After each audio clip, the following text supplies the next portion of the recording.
আমার সকল ফ্রেন্ডসদেরকে আসসালামু আলাইকুম। তো আমি একটা কথা বলি, আমি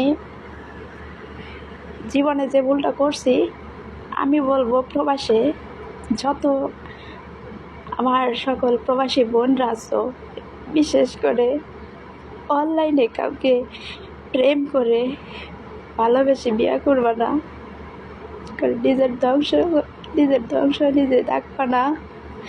কারণ প্রবাসী মেয়েদেরকে শুধু ব্যবহার করতে জানে, কেউ ভালোবাসতে জানে না। দেখেন, আমি আজকে আমি অনেকটা সমস্যায় ছিলাম, এজন্য আপনাদেরকে ভয়েস দিয়ে আমি ভিডিও ছাড়ছি। এজন্য আমার সাথে অনেক ছলনা বা চক্রান্তের শিকার হতে হচ্ছে আমারে। আর আমি যার কারণে এসব করছি, যে আমার কষ্টটা যাতে শেয়ার করার জন্য আমি একটা আপুর কাছে নাম্বার চেয়েছিলাম, যে কোনো একটা আপু যাতে আমরা নাম্বার দিত, কথা বলতাম, কষ্টটা ভুলে থাকতে পারতাম। তো বরং আমি উল্টা আবার নিজে আবার দোষী হয়ে গেলাম। ভালোবাসা জিনিস বলতে পৃথিবীতে কিছু নাই। তো আমার এতটাই কষ্ট হচ্ছে, আমি ভুলে বোঝাতে পারতেছি না। অনেকে আমার খারাপ এখন বলতেছে আমি খারাপ, আমি ভালো না।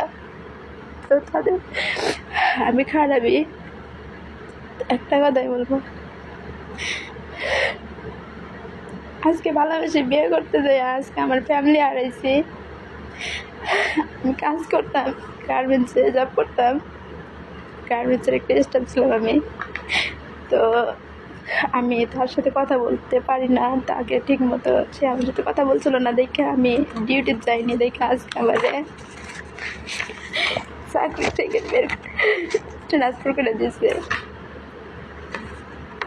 তো আপনাদের উদ্দেশ্যে আমি কইতে চাই, আপনারা যাই করেন না কেন, এই প্রবাসের মাটিতে কাজের জায়গা ঠিক রাখবেন। যদি প্রবাসের মাটিতে কাজের জায়গা ঠিক না থাকে, কোনো দাম নাই। আমার খানার কার্ড পর্যন্ত নিয়ে নিয়েছে। আজকে আমার ফ্যামিলিও কথা বলেন আমার সাথে।